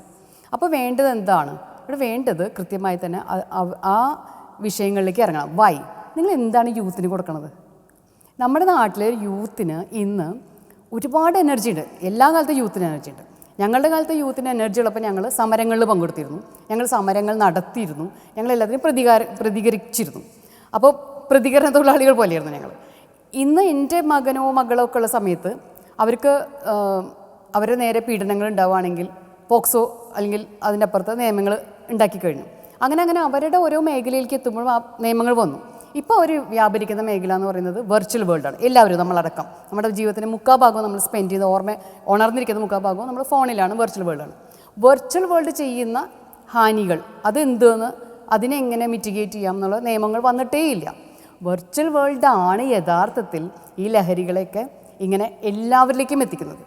അല്ലെങ്കിൽ തൃശ്ശൂർ ടൗണിലിരിക്കുന്ന കുട്ടിക്ക് കിട്ടുന്ന ലഹരി ചന്ദ്രാപ്പിനിയിലിരിക്കുന്ന കുട്ടിക്ക് കിട്ടില്ലായിരുന്നു. പക്ഷേ ഇന്ന് ഈ മൊബൈലും മറ്റ് സൗകര്യങ്ങളും കാരണം കൊണ്ട് നമ്മളത് വളരെ സ്പീഡിലേക്ക് എത്തുന്ന കാര്യം മാറി. അപ്പോൾ പോസിറ്റീവും നെഗറ്റീവുമായിട്ടുള്ള കാര്യങ്ങളുണ്ട് നമ്മളുടെ ഇൻഫോർമേഷൻ ടെക്നോളജി കാരണം കൊണ്ട്. പക്ഷേ ലഹരിയുമായി ബന്ധപ്പെട്ട് പറയുമ്പോൾ, സിനിമയുമായി ബന്ധപ്പെട്ട് പറയുമ്പോൾ, സിനിമ ശരിയാണ്, കൃത്യമായി നമ്മൾ റിഫ്ലക്ഷൻ ഉണ്ടാക്കുന്നത്. നമ്മളൊരു സാരി അല്ലെങ്കിൽ ഇപ്പോൾ പ്രേമത്തിലെ മുണ്ട്, ഒരു ചുവപ്പ് കളർ മുണ്ടോ കറുപ്പ് കളർ മുണ്ടോ എല്ലാ മതത്തിലും പെട്ട ആൾക്കാർക്ക് കൊടുക്കാൻ ധൈര്യം കിട്ടിയത് പ്രേമം വന്നതിന് ശേഷം. അല്ലെങ്കിൽ ഇസ്ലാം മതത്തിലെ കുട്ടിയോ അല്ലെങ്കിൽ ക്രിസ്ത്യൻ മതത്തിലെ കുട്ടിയോ പണ്ട് കറുപ്പ് ഉടുപ്പ് ഞാൻ കണ്ടിട്ടില്ല. പക്ഷേ പ്രേമം വന്നതിന് ശേഷം എല്ലാവരും കറുപ്പ് എടുക്കാൻ തുടങ്ങിയിട്ടുണ്ട്, കറുപ്പ് മുണ്ട്. ആ ഒരു അതിൻ്റെ സോക്കോൾഡ് മതസാധനം അയ്യപ്പൻ എടുത്ത് കളഞ്ഞത് എല്ലാവർക്കും കൊടുക്കാവുന്ന ചുവപ്പ് മുണ്ട് വന്നതൊക്കെ അങ്ങനെ. അപ്പോൾ എനിക്ക് മനസ്സിലാവുന്ന സംഗതി എന്താ വെച്ചാൽ നല്ല ഇൻഫ്ലുവൻസ് ഉണ്ട് സിനിമയ്ക്ക്. പക്ഷേ സിനിമ കണ്ടിട്ടാണോ നമ്മൾ പോയിട്ട് ലഹരി ഉപയോഗിക്കുന്നത് എന്ന് ചോദിച്ചാൽ അല്ല. അതിൽ രണ്ടുമുണ്ട്, അങ്ങോട്ടും ഇങ്ങോട്ടുമുണ്ട്. ഒരു ധൈര്യം വരുന്നുണ്ട്. സിനിമയ്ക്കും ആ ധൈര്യം വന്നു. കാരണം നാരായണീൻ്റെ മക്കളിൽ ഒരു പെൺകുട്ടിക്ക് എന്താ പറയുക, അത് വളരെ കൂളായിട്ട് കസിൻസിൻ്റെ ഇടയിൽ വലിക്കുകയും അല്ലെങ്കിൽ ഒക്കെ ചെയ്യുമ്പോൾ, കഞ്ചാവ് വലിക്കുകയൊക്കെ ചെയ്യുമ്പോൾ, അതിപ്പോൾ കുറ്റമാണോ അല്ലേന്നൊന്നുമല്ല ഞാൻ പറയണത്. സ്വാഭാവികമല്ലാത്ത പുതിയ പുതിയ കാര്യങ്ങൾ ലൈഫിലേക്ക് വരുന്നത് വളരെ സ്വാഭാവികമായി സിനിമ പോലും കാണിക്കാൻ തുടങ്ങി. ഇതുപോലെ തന്നെയാണല്ലോ എല്ലാ കാര്യങ്ങളും. ഇപ്പോൾ എക്സ്ട്രാ മാരിറ്റൽ റിലേഷൻസ് എല്ലാം അതൊക്കെ പണ്ട് ഭയങ്കര ഗോപ്യമായും സിനിമയിലും പോലും അത് ഒരു നെഗറ്റീവായിട്ടും ഒക്കെ പറഞ്ഞിരുന്നത്. അപ്പോൾ നമ്മുടെ മൂല്യബോധമൊക്കെ മാറിക്കഴിഞ്ഞു. അതിപ്പം ഇൻ്റർനാഷണൽ സ്റ്റാൻഡേർഡിലുള്ള മൂല്യബോധത്തിലാണ് നമ്മുടെ തലമുറ പോയിക്കൊണ്ടിരിക്കുന്നത്. ആപ്പിൾ ഫോൺ മാത്രമല്ല ഇന്ത്യയിലേക്ക് വരുന്നത്, അതോടൊപ്പം തന്നെ ആപ്പിൾ ടെക്നോളജി ഉപയോഗിക്കുന്ന അവിടുത്തെ തലമുറയും ഇവിടുത്തെ തലമുറയും ഒരേപോലെ ചിന്തിക്കുന്നു എന്നുള്ളതും കൂടി വലിയ വിഷയമുണ്ട്. അപ്പോൾ നിങ്ങൾ ആഗോളീകരണം എന്നൊക്കെ പറഞ്ഞാൽ എല്ലാവരും സന്തോഷിച്ചുല്ലോ. മലേഷ്യയിലെ തേങ്ങ മാത്രമല്ല എല്ലാം ഇവിടേക്ക് വരും. അപ്പോൾ പാകിസ്ഥാനിലേക്ക് കഞ്ചാവ് വരിക, അല്ലെങ്കിൽ MDMA, കഞ്ചാവല്ല MDMA സിന്തറ്റിക് ഡ്രഗ്സ് വന്നാൽ അത് ഇങ്ങോട്ടും വരും. അപ്പോൾ ഇത് വ്യാപനം. അപ്പോൾ നമ്മൾ ഒരു ഡെവലപ്മെൻറ്റിൻ്റെ ഒരു ഭാഗം മാത്രം എടുത്തിട്ട് ഇത് ഞങ്ങൾക്ക് ഭയങ്കര സുഖമാണ്, ഇഷ്ടമാണ്, മറ്റേ ഇഷ്ടമാണ്, അതോടൊപ്പം വന്നു ചേർന്ന എല്ലാം. അപ്പോൾ അതിനെ എങ്ങനെ നമ്മൾ കണക്കാക്കുന്നത്? ഞാൻ നേരത്തെ പറഞ്ഞ സംഭവത്തിലേക്ക് വരാം, ഇത്തിരി നീണ്ടു പോകുന്നുണ്ട്. എന്നാലും യുവാക്കൾ അല്ലെങ്കിൽ പോലും എനിക്ക് കുറേ സമയമുണ്ട്, ഞാനിത് ഇങ്ങനെ സ്പെൻഡ് ചെയ്യും. ശരി, ഞങ്ങളുടെ എനർജി സ്പെൻഡ് ചെയ്യാനായിട്ട് ക്രിയേറ്റീവായിട്ട് കുറച്ച് കാര്യങ്ങൾ ഉണ്ടാക്കി, DJ മ്യൂസിക്, മറ്റേത് എന്തെങ്കിലും പാട്ട്, മറ്റേ ശാസ്ത്രീയ സംഗീതം മാത്രമല്ലല്ലോ മ്യൂസിക് എന്ന് പറയുന്നത്. അപ്പോൾ ഒരു DJ മ്യൂസിക് കിട്ടും. അപ്പോൾ ഉടനെ DJ മ്യൂസിക് ആസ്വദിക്കുന്ന എല്ലാവരും കഞ്ചാവടിയന്മാരാണ്. സൗകര്യം ഡി ജെ മ്യൂസിക്കിന് പോവാം, കഞ്ചാവ് അടിച്ചിട്ട് പോവാം. അതിന് മുൻപ് അങ്ങനെ പോയിരുന്നേ ഇല്ല. 5 കൊല്ലോ 10 കൊല്ലം മുന്നത്തെ കൊച്ചിയിൽ DJ മ്യൂസിക്കിന് കഞ്ചാവ് അടിക്കുന്നത് വളരെ അപൂർവം ഉണ്ടായിരുന്നു. പക്ഷേ ഇന്ന് കഞ്ചാവ് എന്ന് മാത്രമല്ല ഇപ്പം എന്താ കഞ്ചാവ് അടിക്കുന്ന ഒന്നുമല്ലാന്നും സിന്തറ്റിക് ഡ്രഗുകൾ ഉപയോഗിക്കുന്ന മെത്തും MDMAയും സ്റ്റാമ്പും ഒക്കെ ഉപയോഗിക്കുന്ന ആൾക്കാരെ കൂടി. അപ്പോൾ അതാണ് പറഞ്ഞത്, നമ്മളിങ്ങനെ സ്റ്റെപ്പ് ബൈ സ്റ്റെപ്പായിട്ടാണ്. അപ്പോൾ അവർക്ക് എന്താണ് നമ്മൾ ചെയ്യേണ്ടത്? നമ്മളിങ്ങനെ വെറുതെ ആക്ഷേപം പറയാം. ഒരിക്കലും നമ്മൾ യൂത്തിനെ നിൻ്റെ പ്രശ്നം എന്താണ്, നിൻ്റെ ആവശ്യം എന്താണ്, നിനക്ക് എന്താ അവിടെ ചെയ്യേണ്ടതെന്ന് ഒരു ചോദ്യമില്ല. അതിന് പകരം നിന്നെയൊന്നും ഒന്നിനും കൊള്ളില്ല എന്ന് പറയുന്ന രീതിയിലേക്ക് നമ്മൾ മാറ്റും. അവർ നമ്മളുടെ എനർജി റിലീസ് ചെയ്യണം. ഇത്രമാത്രം എനർജി കയ്യിലുണ്ട്. 50 വയസ്സ് കഴിഞ്ഞാൽ എനിക്ക് ഇത്ര എനർജി ഉണ്ട്. ഈ എനർജി ഞാൻ എന്ത് ചെയ്യും? ഈ എനർജി റിലീസ് ചെയ്യാനായിട്ട് നമുക്ക് ഇങ്ങനെ ഇരുന്നാൽ പോരാ. അപ്പോൾ പല കാര്യങ്ങളും നമ്മൾ ചെയ്യും. അതിന് പ്രോഗ്രസീവായിട്ട് ചെയ്യുന്ന ഒന്നും നമ്മുടെ നാട്ടിലില്ല. ഒരു യാത്ര പോയാൽ അപ്പോൾ പ്രശ്നമാണ്. ഒരു എന്താ പറയുക, സ്പോർട്സോ കളികളോ ഒക്കെ എടുത്താൽ അവിടെയും പ്രശ്നമാണ്. അവിടെ ജെൻഡർ മാത്രം, അവിടെ ആണുങ്ങൾ മാത്രം ഉണ്ടാവും, അവിടെ പെണ്ണുങ്ങൾ ഉണ്ടാവില്ല. അല്ലെങ്കിൽ അങ്ങനത്തെ സ്കൂളിലാണെങ്കിൽ പോലും സ്പോർട്സ് കിറ്റ് ആൺകുട്ടികൾക്ക് മാത്രമാണ്. ആണും പെണ്ണും ഒരുമിച്ചുണ്ടെങ്കിൽ മാത്രമേ അതിന് ജൈവികമായി അവർക്കും കൂടി നിൽക്കാൻ തോന്നുള്ളൂ. 2 കൂട്ടരും നമ്മളൊരു അട്രാക്ഷൻ പോലും ഉണ്ടാവുള്ളൂ. അതൊന്നുമില്ല. ഒരു നാടകം ചെയ്യാൻ വെച്ചാൽ ആണുങ്ങൾ ഓൺലി നാടകം, പെണ്ണുങ്ങൾ ഓൺലി നാടകം, അങ്ങനത്തെ ഒക്കെ ഒരുമാതിരി അതായത് ഏറ്റവും എന്താ പറയുക, ഒരിക്കലും കുട്ടികൾക്ക് സ്വീകരിക്കാൻ പറ്റാത്ത, അല്ലെങ്കിൽ നമുക്ക് ആർക്കും സ്വീകരിക്കാൻ പറ്റാത്ത കുറേ കാര്യങ്ങൾ അവിടെ വെച്ചിട്ട് ഇപ്പുറത്ത് ഇങ്ങനെ വലിയ കാര്യങ്ങൾ കൊണ്ടുപോകും. ഇതിനെ ബാലൻസ് ചെയ്യാൻ പറ്റാത്തതിൻ്റെ വലിയ. അപ്പോൾ ഇതിൻ്റെ ഉള്ളിൽ വീക്ഷണം എന്ന് പറഞ്ഞ സാധനം ഇല്ല. നല്ല കൃത്യമായ ഒരു വിഷൻ വെച്ചുകൊണ്ട് ഇവരുടെ അതായത് കാലാനുസൃതമായിട്ടുള്ള എല്ലാ കാര്യങ്ങളിലും, വീട് തൊട്ട് വിദ്യാഭ്യാസം തൊട്ട് ജോലി തൊട്ട് പൊതുയിടങ്ങൾ തൊട്ടുള്ള ഇടങ്ങൾ അതുപോലെ നമുക്ക് യൂസ് ചെയ്യാൻ കിട്ടിയാൽ നമ്മുടെ എനർജീനെ നിങ്ങൾ കണ്ടില്ലേ പ്രളയത്തിൻ്റെ സമയത്ത്, നിങ്ങൾ കണ്ടില്ലേ കോവിഡിൻ്റെ സമയത്ത് യൂത്തല്ലേ വന്ന് ചെയ്തത്. അപ്പോൾ ഇങ്ങനെ ഞൊളിഞ്ഞ് വളഞ്ഞിരിക്കുന്ന മൊബൈൽ നോക്കിയിരിക്കുന്ന ചെക്കൻ 50 കിലോ ഉള്ള ഇതെടുത്തു, അതേ എടുക്കും, അവർക്കെടുക്കും. അതിന് ആരോഗ്യമുണ്ട്. നിങ്ങൾ എന്താ അണ്ടർ എസ്റ്റിമേറ്റ് 26 വയസ്സുള്ള കുട്ടിക്ക് ഒരു 50 കിലോ എടുക്കാൻ എന്ത് ബുദ്ധിമുട്ടുണ്ട് ഒരു പയ്യന്? പറ്റുമവന്. അപ്പോൾ അത് നിങ്ങൾ കണ്ടില്ല, അവന് ഉപയോഗിച്ചില്ല. അത് ആരെ കുറ്റ? നിങ്ങളുടെ കുറ്റാണ്. അതിന് പകരം അവൻ എന്ത് ചെയ്തു? അവൻ്റെ എനർജി യൂസ് ചെയ്യാവുന്ന മറ്റു മാർഗ്ഗങ്ങൾ അന്വേഷിക്കും. നല്ല മാർഗ്ഗങ്ങൾ അന്വേഷിക്കാൻ സ്പോർട്സിന് പോയി വൈകുന്നേരങ്ങളിൽ നിൽക്കാൻ പറ്റിയ നല്ല സ്പോർട്സ് ഗ്രൗണ്ട്സ് ഇല്ല. എല്ലാ സ്ഥലങ്ങളിലും പണ്ട് കളിക്കളങ്ങളുണ്ടായിരുന്നു. ഇന്ന് നമ്മുടെ അവിടെ എവിടെ കളിക്കളമുള്ളത്? വീട് മുറ്റത്ത് കളിക്കാൻ പോലും സ്ഥലമുണ്ടോ? അപ്പോൾ നമുക്കൊന്നുമില്ല. നമുക്ക് ആകെ TV അല്ലെങ്കിൽ മൊബൈൽ എന്നുള്ള സാധനത്തിലേക്കാണ്. ശരിക്കൊരു നിയമം തന്നെ അതിന് ചിലപ്പോൾ വേണ്ടി വന്നേക്കാം. ഒരുപക്ഷെ ഇപ്പോൾ ചർച്ച ചെയ്യപ്പെടുന്ന ഈ നേരത്തെ ഈ സിഗരറ്റിൻ്റെ smoking is injurious to health എന്ന് പറഞ്ഞല്ലോ. എനിക്ക് തോന്നുന്നത് ഈ ബോധവൽക്കരണം എന്ന് പറയുന്നുണ്ട്. ഇപ്പോൾ ലഹരിക്കെതിരെ ബോധവൽക്കരണം. ഇവിടെ 18 വയസ്സായ ആരെങ്കിലും ലഹരി മദ്യം ഉൾപ്പെടെ ആരോഗ്യത്തിന് ഹാനികരമല്ല എന്ന് വിശ്വസിക്കുന്നവരുണ്ടോ? എല്ലാവർക്കും അറിയാം എന്തെന്ന്. ലഹരികളെല്ലാം തന്നെ ആരോഗ്യത്തിന് ഹാനികരം, ജീവിതത്തിൽ നശിപ്പിക്കുന്നതാണ്. ഇപ്പോൾ ആശവക്കീൽ പറഞ്ഞ മാതിരി ലഹരി ഒരളവിൽ വരെ ആവശ്യമാണ്. അതായത് ഇപ്പോൾ ശങ്കരാചാര്യരുടെ കൃതികളുടെ പേര് സൗന്ദര്യ ലഹരി, ശിവാനന്ദ ലഹരി. അപ്പോൾ ഒരു ഈശ്വരഭക്തിയുടെ ഒരു ലഹരി ഇന്ത്യയിൽ പിന്നെ ആവശ്യമാണ്. അപ്പോൾ ഈ ലഹരി അറിഞ്ഞുകൊണ്ട് അത് ആരോഗ്യത്തിന് ഹാനികരമാണെന്ന് അറിഞ്ഞുകൊണ്ട് തന്നെ ഉപയോഗിക്കുന്നവരെ പിന്നെ എങ്ങനെയാണ് ബോധവൽക്കരിക്കുക? ബോധമില്ലാത്തവനെ എന്ത് ചെയ്യാൻ പറ്റുള്ളൂ? ബോധവൽക്കരിക്കാൻ പറ്റില്ല. ബോധമുള്ള തീ തൊട്ടാൽ പൊള്ളുന്നത് എനിക്കറിയാം. അത് ഈ ചാട് അതൊരു തരം എന്താ സൂയിസൈഡിൻ്റെ അംശം ഉണ്ടായില്ലേ? ഇത് എനിക്കറിയാൻ കുഴപ്പമില്ല, അത് കുടിക്കുന്നത്. അങ്ങനെയുള്ളവരെ ബോധവൽക്കരിക്കാൻ പറ്റില്ല. അതതിൻ്റെ ഒരു ആസ്പെക്റ്റ്. പിന്നെ രണ്ടാമത്തെ ആസ്പെക്റ്റ് സിനിമകളിലെ വയലൻസ് ഈ അത് കലയുടെ ഒരു പ്രശ്നമാണ്. ഈ റിയലിസ്റ്റിക്കായിട്ട് വയലൻസും ശൃംഗാര എന്താ വെച്ചാൽ കാണിക്കുമ്പോൾ അത് ഉണ്ടാക്കുന്ന ഇമ്പാക്റ്റ് ഭയങ്കരമായിരിക്കും. ഇപ്പോൾ കഥകളിയിൽ ഇന്ത്യൻ ആർട്ട് ബേസിക്കലി റിയലിസ്റ്റിക് അല്ല, അത് സ്റ്റൈലൈസ്ഡാണ്. ഇപ്പോൾ ഒരു കഥകളി കണ്ടു വെച്ചാൽ അതിൽ ഭയങ്കര വയലൻസ് ഉണ്ട്. ദുശ്ശാസനൻ്റെ മാറ് പിളർന്ന് ഭീമസേനൻ ചോര കുടിക്കുന്നുണ്ട്. പക്ഷെ അത് കാണുമ്പോൾ നമുക്ക് എന്തുണ്ടാവില്ല, നേരെ മറിച്ച് ഒരുത്തൻ്റെ ഹൃദയം ചീന്തി തിന്നുന്ന ഒരു ബീഭത്സ അവസ്ഥ മറ്റേലില്ല. കാരണം അത് യഥാർത്ഥമായിട്ടുള്ള കാണിക്കലല്ല. അപ്പോൾ അങ്ങനെ വരുമ്പോൾ അപ്പോൾ നമ്മളതിന് ഉദാഹരണം എടുത്ത് ശരിക്കും പറയുക വെച്ചാൽ ഈ പ്രേമരംഗങ്ങൾ സിനിമയിൽ കാണിക്കും ഇല്ലേ? പ്രേമരംഗങ്ങൾ സിനിമ ബ്ലൂ ഫിലിം കാണും ആൾക്കാർ. ഇത് രണ്ടും ഒരുപോലെയാണോ? അല്ല. അപ്പോൾ വയലൻസ് കലാപരമായിട്ട് ഇപ്പോൾ പഴയ പത്മരാജൻ്റെ ലോറി സിനിമയിൽ അതുപോലെ തകര സിനിമയിലൊക്കെ വയലൻസ് ഉണ്ട്. പക്ഷെ അത് കാണിക്കുന്ന രീതിക്ക് ഒരു ഈസ്തറ്റിക്സിൻ്റെ തലമുണ്ട്. അത് റിയലിസ്റ്റിക് അല്ല. ഇത് സിനിമയിൽ ഇങ്ങനെയുള്ള സ്വാധീനമുണ്ടെന്നും അതിന് ഇമ്പാക്റ്റ് ഉണ്ടോ എന്നുള്ളത് ശരിയാണല്ലോ, ഒരു തർക്കമില്ലല്ലോ. അത് ഞാൻ പറഞ്ഞു പറ്റും. റിയലിസ്റ്റിക് ആയിട്ട് കാണിക്കുമ്പോൾ സിനിമ ഒരു റിയലിസ്റ്റിക് ആർട്ടാണ്, തർക്കമില്ലല്ലോ. അതിന് ഭയങ്കര ഇമ്പാക്റ്റ് കൂടും. അപ്പം നമ്മൾ ബ്ലൂ ഫിലിം കണ്ടിരിക്കാൻ ഇഷ്ടപ്പെടുന്നില്ല. പക്ഷേ അതേസമയം സിനിമയിലെ വയലൻസ് കാണിക്കുന്നത് ശരിയാന്ന് പറയുമ്പോൾ ചക്സ് കാണിക്കുന്നത് പച്ചയായിട്ട് കാണിക്കുന്നത് തെറ്റും, വയലൻസ് പച്ചയായിട്ട് കാണിക്കുന്നത് ശരിയല്ല. അപ്പോൾ രണ്ടും കാണിക്കുന്നതിന് ഒരു അളവുണ്ട്, അല്ലെങ്കിൽ അത് ഉണ്ടാക്കുന്ന ഇമ്പാക്റ്റ് ഭയങ്കരമായിരിക്കും. അതാണ് ഈ റിയലിസ്റ്റിക് ആയിട്ട് കാണിക്കുമ്പോൾ. മറ്റ് കാണിക്കുമ്പോൾ ഉണ്ടാവില്ല. കാരണം മറ്റേൽ അത് ആർട്ടിൻ്റെ ആവിഷ്കാരത്തിൻ്റെയൊക്കെ പ്രശ്നം. പിന്നെ വേറൊരു കുഴപ്പം കിടക്കുന്നത് എന്താണെന്ന് വെച്ചാൽ ഈ എനർജിയുടെ എന്താ പറയുക ദുരുപയോഗം. ഭയങ്കരമായിട്ട് എനർജിയുള്ളൊരു മനുഷ്യൻ്റെ എനർജി, യൂത്തിൻ്റെ മൊത്തം എനർജി ചാനലൈസ് ചെയ്ത് വിടുന്നതിന് യാതൊരു പദ്ധതിയും നമ്മുടെ നാട്ടിലില്ല. എന്ത് പദ്ധതിയുള്ള? ഇപ്പോൾ സ്റ്റുഡൻസിൻ്റെ പൊളിറ്റിക്സ് ആകുമ്പോൾ കുറേ എനർജി, അവിടെയും വയലൻസും ഇതുണ്ടായിരുന്നു. ഏത് വയലൻസ് ഒഴിവൊക്കെ ലഹരിയുടെ ഭാഗമായിട്ട് വരുന്ന കാര്യങ്ങൾ.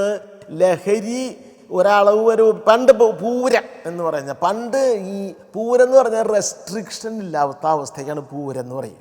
പൂരത്തല്ല്, പൂരത്തെറി, ഒരു റെസ്ട്രിക്ഷൻ ഇല്ലാണ്ട് പറയാം. പക്ഷെ അത് കഴിഞ്ഞാൽ പിന്നെ അവിടെ നിന്ന് കംപ്ലീറ്റ് ആളുകൾക്ക് റെസ്ട്രിക്ഷനാണ്. കാരണം വരെ പേടിക്കുക, അങ്ങോട്ട് പോകാൻ പാടില്ല, ഇങ്ങോട്ട് പോകാൻ പാടില്ല. ആ വിലക്കിൻ്റെ ഇടയിൽ നിന്ന് ഒരു ചാടൽ മാത്രമാണ് എന്ത് ഈ ഫ്രീഡം. പൂരോ പെരുന്നാളോ അല്ലെങ്കിൽ ഓണോ വിഷു അതിലോ എന്തെങ്കിലും ആവട്ടെ, അതിപ്പോൾ എല്ലാ ദിവസമായി. ഇതിപ്പോൾ എല്ലാ ദിവസമായി. നിങ്ങളുടെ അത് റിലേറ്റിവിറ്റി പോയി ഫ്രീഡത്തിൻ്റെ. ഫ്രീഡം മനസ്സിലാവണമെങ്കിൽ എന്തുണ്ടാവണം? കുറച്ച് കൺസ്ട്രെയിൻസ്, റെസ്ട്രിക്ഷൻ ഉണ്ടാവണം. റെസ്ട്രിക്ഷൻ ഇല്ല, യു ക്യാൻ ഡു എവരിതിങ്. അല്ലെങ്കിൽ എൻ്റെ മൗലികാവകാശമാണ്. അപ്പോൾ 18 വയസ്സായവന് ഇപ്പോൾ 2 കാര്യങ്ങളേ ഉള്ളൂ. 18, ഒന്ന് കല്യാണവും പിന്നെ ഒന്ന് വോട്ടവകാശമാണ്. ആ ബാക്കി സകല തിന്മയും ഒരു 10 വയസ്സാകുമ്പോഴേക്കും തുടങ്ങും. വീഡിയോ വലിക്കുക, എന്താ കുഴപ്പം? അപ്പോൾ 10 വയസ്സിന് വീഡിയോ വലിക്കുന്ന 10 വയസ്സിന് വോട്ട് ചെയ്തൂടെ? ബാലാവകാശം എന്ന് പറഞ്ഞിട്ട് ഈ അവകാശം എന്ന് പറഞ്ഞാൽ അത് പണ്ട് സഞ്ജയൻ്റെ ഒരു കാർട്ടൂൺ വന്നിരുന്നു. അതായത് മഹാത്മാഗാന്ധിയുടെ മുമ്പിൽ വാള് കൊടുക്കണം ഭരിക്കാൻ വേണ്ടി. ഈ വാളിൻ്റെ പിടിക്ക് ഉത്തരവാദിത്വം എന്ന് പേരുണ്ടെന്ന്. അപ്പോൾ ഫ്രീഡം ആണെങ്കിൽ ഫ്രീഡത്തിന് ഉത്തരവാദിത്തമുണ്ട്. നമ്മളിപ്പോൾ ഇവിടെ സംസാരിക്കുന്നുണ്ട്, ഞാൻ നിങ്ങളുടെ അമ്മയത്തേക്ക് ചൂടുവെള്ളം ഒഴിച്ചാലോ? അപ്പോൾ ഫ്രീഡം കൊടുക്കുന്ന അതാണ് ഈ 18 വയസ്സായതിന് വോട്ടവകാശം. ഈ 18 വയസ്സാണ് വോട്ടവകാശൻ്റെ അടുപ്പ് വോട്ട് ചെയ്തിട്ടുണ്ടാവുന്ന സംഭവങ്ങൾ നമുക്കറിയാം. അവിടെ നിൽക്കട്ടെ, അതൊക്കെ അവിടെ നിൽക്കട്ടെ. അപ്പോൾ ഈ ലഹരി ഉപയോഗിക്കുന്ന ഈ തലമുറയ്ക്ക് അതാ പറഞ്ഞ ബന്ധനത്തിൽ നിന്നാണ് ഫ്രീഡം. ബന്ധനം ഇല്ലെങ്കിൽ പിന്നെ എവിടെയാണ് ഫ്രീഡം? നിങ്ങൾക്ക് ഫ്രീഡം മനസ്സിലാവില്ല. അപ്പോൾ പിള്ളേർ ചെയ്തു തുടങ്ങും. പിന്നെ ഇതിനെ പറ്റിയിട്ട് ചോദിക്കാൻ പാടില്ല. അതെ, ശരിക്കും പറഞ്ഞാൽ ചില കാര്യങ്ങൾക്ക് ഹൈക്കോടതി വരെ പറഞ്ഞല്ലോ. ഇപ്പോൾ കുട്ടികളെ പേടിച്ചിട്ടാണ് മാഷന്മാർ പഠിപ്പിക്കുന്നത്. കാരണവന്മാർക്ക് തെറ്റ് പറ്റാം, ഇല്ല. പക്ഷെ ആ തെറ്റ് പറ്റലിന് ഒരു ലിമിറ്റ് ഉണ്ട്. അതാണ് അവരുടെ അനുഭവം കൊണ്ട് അവർക്ക് അറിയാം ഇന്ന വഴി കൂടെ പോയാൽ ഈ കുഴപ്പങ്ങളുണ്ടാവും. അപ്പോൾ അതുകൊണ്ട് ഈ റിയലിസ്റ്റിക്കായിട്ട് പിന്നെ വിർച്വൽ ഈ ലഹരിയുടെ പ്രചാരം നടക്കുന്ന മുഴുവൻ വിർച്വലായിട്ടാണ്. പക്ഷേ ലഹരിയുടെ പ്രചാരം വിർച്വലാണെങ്കിലും ലഹരിയുടെ ഉപയോഗം വിർച്വൽ അല്ലാതെ ആക്ച്വലാ അല്ലേ? വിർച്വലായിട്ടുള്ള മീഡിയ കൂടെ എത്ര നല്ല കാര്യങ്ങൾ വിർച്വൽ മീഡിയ കൂടെ പ്രചരിപ്പിക്കാം. അതിന് പകരം ഈ സാധനം മാത്രം എടുത്താൽ മതി എന്ന് പറയുന്നത് ആരുടെ കുഴപ്പമാണ്? ആരുടെ കുഴപ്പമാണ്? മുതിർന്നവൻ. പിന്നെ എങ്ങനെയാണെന്ന് വെച്ചാൽ ഇപ്പോൾ കംപ്ലീറ്റ് ഫ്രീഡം. പകലെങ്ങനെയാണെന്ന് അച്ഛനമ്മയും 2 പേരും വീട്ടിൽ നിന്ന് പോയി, ജോലിക്ക് പോയിടയ്ക്കാച്ചാൽ പോയി. പിന്നെ കുട്ടികൾക്കാരുള്ള കുട്ടികൾ അവരുടെ വഴിക്ക് പോയി. കുട്ടികൾ അവർ വഴിക്കുമ്പോൾ അവരവരുടെ ഫ്രീഡം. അതാണ് സിനിമയിൽ ഇപ്പോൾ പ്രമേയമില്ലല്ലോ. അതായത് സിനിമയിൽ പ്രമേയമില്ലാത്ത എന്താ? മനുഷ്യബന്ധങ്ങളില്ല. ഈ മുൻകാലങ്ങളിലൊക്കെ സിനിമ പിടിക്കുമ്പോൾ ഒരു ധാർമ്മിക ഉത്തരവാദിത്തം അല്ലെങ്കിൽ സമൂഹത്തോടൊരു കടപ്പാട്, സമൂഹത്തിന്റെ മെസ്സേജ് ഉണ്ടായിരുന്നു. TCM ഇപ്പോൾ ഈ ചർച്ച വെച്ചു. എന്തിനത്? ആസ് എ മീഡിയം, ഇതൊരു മീഡിയ, ഒരു മാധ്യമത്തിന് സമൂഹത്തോട് ഉത്തരവാദിത്തമുണ്ട്. അപ്പോൾ സമൂഹത്തിലെ ഏറ്റവും ഗൗരവതരമായ വളർന്നു വരുന്ന തലമുറ എന്ന് പറഞ്ഞാൽ നാളത്തെ ഈ സമൂഹത്തെ നടത്തേണ്ട ആൾക്കാരാണ്. അവരെ നശിപ്പിക്കുന്ന ഒരു പ്രവണതയ്ക്കെതിരെ നമ്മളെ കൊണ്ടാവുന്ന രീതിയിൽ പ്രതികരിക്കാൻ നമ്മൾക്ക് ആസ് എ മീഡിയം നമ്മൾക്ക് ബാധ്യതയുണ്ട്. കാരണം സമൂഹത്തിൽ നിന്നാണ് നമുക്ക് എല്ലാം കിട്ടുന്നത്. വിദ്യാഭ്യാസം കിട്ടുന്ന സമൂഹത്തിൽ നിന്നാണ്, അറിവ് കിട്ടുന്ന സമൂഹത്തിൽ നിന്നാണ്. ഈ സമൂഹത്തോട് അല്ലേ കലാകാരൻ്റെ പ്രതിബദ്ധത, അല്ലെങ്കിൽ പിന്നെ എവിടെയാ? അപ്പോൾ സമൂഹ വിരുദ്ധമായിട്ടുള്ള കലകൾ, അത് സിസ്റ്റർ ചൂണ്ടിക്കാട്ടി. അതായത് ഇതിൻ്റെ പിന്നിൽ എന്തുണ്ട്? ലഹരി മാഫിയ പ്രചരിപ്പിക്കുന്നുണ്ട്. ലഹരിയുടെ ദൃശ്യം കാണിക്കുമ്പോൾ ലഹരി പരാജയപ്പെടുന്നതായിട്ടാണ് കാണിക്കുന്നത് എങ്കിലും ഈ ദൃശ്യം കാണിക്കുമ്പോൾ അപക്വമായ മനസ്സുകളിൽ ഇത് എന്ത് ചെയ്യുക, അനുകരിക്കാനുള്ള പ്രവണത ഉണ്ടാവുകയും അങ്ങനെ അവർ നശിപ്പിക്കുകയും ചെയ്യാന്നൊരു ഗൂഢതന്ത്രമുണ്ട്. അത് ഇപ്പോൾ നമ്മൾ ഇതത്രേ ഉള്ളൂ, രാമായണം വായിച്ചാൽ രാമനെ പോലെ പ്രവർത്തിക്കണോ രാവണനെ പോലെ പ്രവർത്തിക്കണോ, അത് അങ്ങനെ പ്രവർത്തിക്കേണ്ടതെന്നൊന്നും കവി പറഞ്ഞിട്ടില്ല. 2 ക്യാരക്ടറാണ് പറഞ്ഞിട്ട് വരാം. ഈ രാവണനെ പോലുള്ളവരെ കാണിക്കുമ്പോഴാണ് ഇപ്പോൾ കട്ട ഹീറോയിസം വരുന്നത്. അപ്പോൾ കൂടുതൽ പേർക്ക് രാവണനിലേക്ക് പോകാനുള്ള ചിന്ത, അങ്ങനെവർക്ക് പോവാം, ആരും വേണ്ട പറയുന്നില്ല. ഈ പ്രതിബദ്ധത നഷ്ടപ്പെട്ടു എന്നുള്ളത് ഇപ്പോൾ സമീപ നാളുകളിൽ സിനിമകൾ നമ്മൾ തിരിച്ചറിയുന്നുണ്ട്. സമൂഹത്തിന് നല്ല സന്ദേശം നൽകണമെന്നൊന്നുമില്ല. അല്ല, സന്ദേശം മാത്രമല്ല മുകേഷ്, ഇതില്ല ഏത് മനുഷ്യ പ്രളയം, അത് കഴിഞ്ഞ വിരഹം വരുമ്പോഴേ എന്ത് മനസ്സിലാവുള്ളൂ, മറ്റേ ആളോട് എനിക്ക് എത്ര അനുരാഗം തീവ്രമെന്ന് മനസ്സിലാവുള്ളൂ. വിരഹം ഇല്ല, പ്രണയം, തൻ്റെ വഴിക്ക് പോകാം, ഞാൻ എൻ്റെ വഴിക്കും പോവുകയാണെങ്കിൽ പിന്നെ എവിടെയാണ് മനുഷ്യബന്ധം? വിരഹമില്ല, സങ്കടമില്ല, ഒന്നുമില്ല, മനുഷ്യബന്ധങ്ങൾ യാതൊന്നുമില്ല. കേവലം ഫിസിക്കലായിട്ടുള്ള പ്രണയമല്ല, പലതും സെക്സ് മാത്രമാണ്. സെക്സ് തെറ്റൊന്നുമല്ല, അങ്ങനെയൊന്നുമല്ല പറഞ്ഞത്. അത് മാത്രമാകുമ്പോൾ ഇതാ ചങ്ങടാ വീടാ പോയി. അപ്പോൾ ആട്ടങ്ങളുടെ കൂട്ടത്തിൽ പാർട്ടികളുടെ കൂട്ടത്തിൽ സെക്സ് കഴിഞ്ഞ് പോയി. വേണു നാഗവള്ളിയുടെ സിനിമയിലെ വിരഹമൊക്കെ കണ്ടു കഴിഞ്ഞപ്പോൾ കളിയാക്കും, ഉൾക്കടൽ. അപ്പൊ വിരഹം ഇല്ലെങ്കിൽ പിന്നെ എന്തില്ല? അപ്പൊ വിപ്രലംബ ഹൃങ്കാരം പഴയ ഭാഷ പറഞ്ഞില്ല, ഒരു സങ്കടമില്ല. അച്ഛനമ്മ മരിച്ചു, അച്ഛനമ്മ ചത്തോട്ടെ, ഞങ്ങൾക്ക് എന്താ പ്രശ്നം എന്ന് ചോദിച്ച പിന്നെ എവിടെയാ കല? ഇതിൽ സ്വയം തന്നെ ഇങ്ങനെ സിനിമ ചെയ്യുന്ന സംവിധായകർക്ക് നേരത്തെ മുൻകാലങ്ങളിലൊക്കെ ഉണ്ടായിരുന്നു, സമൂഹം ഞാൻ മൂലം വഴിതെറ്റി പോരുത്, അല്ലെങ്കിൽ ഒരു സന്ദേശം കൊടുക്കാൻ കഴിയണം, സമൂഹത്തിന് ഒരു സന്ദേശം കൊടുക്കാൻ കഴിയണം. ഇതില്ലേ സന്ദേശം എന്ന സിനിമയിൽ പോലും ഒരു സന്ദേശം ഉണ്ടായിരുന്നല്ലോ, ഇപ്പോൾ അതില്ല. അതൊരു വലിയ പകപ്പിഴമല്ലേ?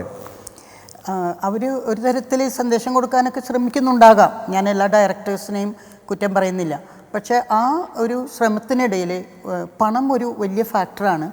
അപ്പോൾ ഈ ലോബികൾക്കൊക്കെ ഇവർ അടിമപ്പെടുകയാണ്. ഇവർക്ക് മെറ്റീരിയലിസ്റ്റിക് പ്രോഫിറ്റ്, 100 കോടി ക്ലബിൽ കയറുക, 50 കോടി ക്ലബിൽ കയറുക. ഇപ്പോൾ മമ്മൂട്ടിയുടെ ladies purse, gentleman and ladies purse, അത് 4ാമത്തെ നിരയിലെത്തിയുള്ളൂ എന്ന് പറയുമ്പോൾ മമ്മൂട്ടി പറഞ്ഞു ആയിക്കോട്ടെ ബാക്കിയുള്ളവരൊക്കെ കയറി പോകണ്ടല്ലോ എന്നൊക്കെ പറയുന്ന, അത് ട്രെൻഡായി മാറിയിരിക്കുകയാണ്. 100 കോടി ക്ലബിൽ കയറാതെയും കയറി എന്ന് പറഞ്ഞ് നുണ പറഞ്ഞും. അപ്പോൾ ഇതൊക്കെ ഒരു ലക്ഷ്യമായി മാറുകയാണ്. എൻ്റേത് കൂടുതൽ പണം വാരി അല്ലെങ്കിൽ കൂടുതൽ പ്രശസ്തമായി എന്നുള്ള ഒരു ഉദ്ദേശമൊക്കെ വരുമ്പോൾ കുറേയേറെ ഇവർ അടിമപ്പെടുകയാണ് ഇത്തരം ലോബികൾക്ക് കൂടി. ഞാൻ ആശ പറഞ്ഞ ഒരു കാര്യം, യൂത്തിനെ അണ്ടർ എസ്റ്റിമേറ്റ് ചെയ്യരുത്, അവരിൽ എനർജി ഉണ്ട്, അത് നമ്മൾ സമ്മതിക്കുകയാണ്. ഞാൻ പലപ്പോഴും ചോദിക്കും, ഞാൻ പല സമയത്തും യൂത്തിൻ്റെ സൈഡ് നിൽക്കാൻ എനിക്ക് തോന്നിയിട്ടുണ്ട്. കാരണം എന്ത് ലോകമാണ് നമ്മൾ അഡൾട്ട്സ് യൂത്തിന് കൊടുത്തിരിക്കുന്നത്? അവരോട് പറയാണ് ഫ്രഷ് എയർ ഉണ്ടാവില്ല കേട്ടോ ഇനി കുറച്ച് കൊല്ലം കഴിയുമ്പോൾ, ഫ്രഷ് വാട്ടർ കിട്ടില്ല കേട്ടോ കുറച്ച് കൊല്ലം കഴിയുമ്പോൾ. ഇങ്ങനെ ഒരു മുരടിച്ച ഒരു നഷ്ടം മാത്രമുള്ള ഒരു ലോകത്തെ കാണിച്ചു കൊടുത്തിട്ട് അവരെ ഭീതിപ്പെടുത്തുകയാണ്. അപ്പോൾ അവർ വിചാരിക്കുകയാണ് ഈ ലോകത്ത് അധികം കാലമൊന്നും ഇനി ഞങ്ങൾക്ക് ജീവിക്കണ്ട, അപ്പോൾ ഉള്ള കാലം അടിച്ചു പൊളിക്കുക. അതിന് ഏറ്റവും നല്ലത് MDMA ആണെങ്കിൽ എന്നാൽ അങ്ങനെ ആവട്ടെ, സുഖത്തിൻ്റെ മാക്സിമം. അത് കഴിഞ്ഞ് വരുന്ന പരിണിത ഫലങ്ങൾ അറിഞ്ഞാലും ഇതാണ് ബോധം. പറഞ്ഞില്ലേ, ബോധം ഉണ്ടായിട്ട് കാര്യമില്ല, അവർ ബോധത്തോടു കൂടി ചെയ്യുന്നവരുമുണ്ട്.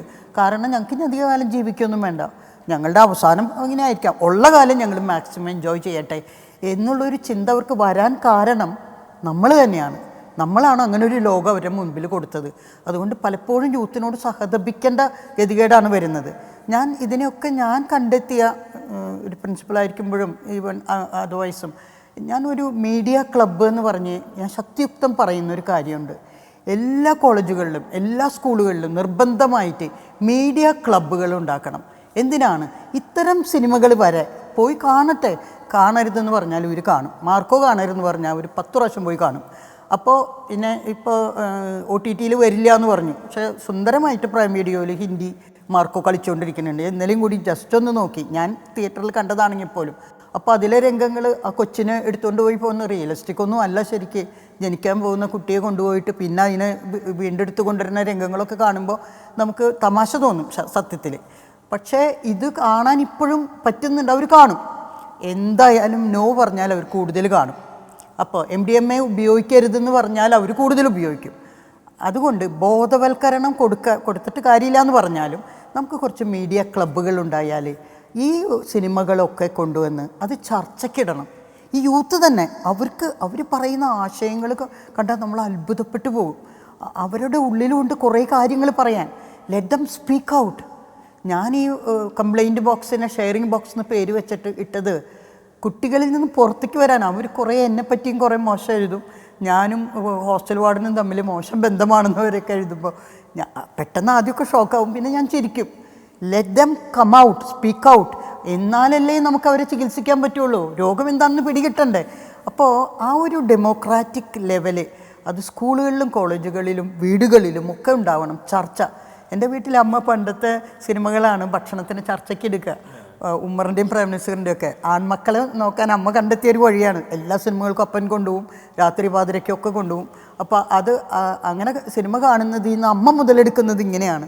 അമ്മ ചോദിക്കും, എടാ അങ്ങനെയൊക്കെ ചെയ്തിട്ട് ആ ഉമ്മറിനെ എന്ത് ഗുണമുണ്ടായി പ്രൈം മിനിസ്റ്ററിന്? അന്ന് അങ്ങനത്തെ സിനിമകളാണ് ഇറങ്ങുക, ഇന്നത്തെ പോലെയല്ല. പക്ഷേ ആ ചർച്ചകളാണ് ഞങ്ങളെ ഹൃദയം കൊണ്ടും ബ്രെയിൻ കൊണ്ടും ബുദ്ധി കൊണ്ടും സിനിമകൾ കാണണം. Aesthetic sense it's there. പക്ഷേ അതോടുകൂടി തന്നെ നമ്മുടെ ഹോൾ ശരീരത്തോടു കൂടി നമ്മളത് കാണുമ്പോൾ കുറേ വെളിച്ചങ്ങൾ കിട്ടും നമുക്ക്.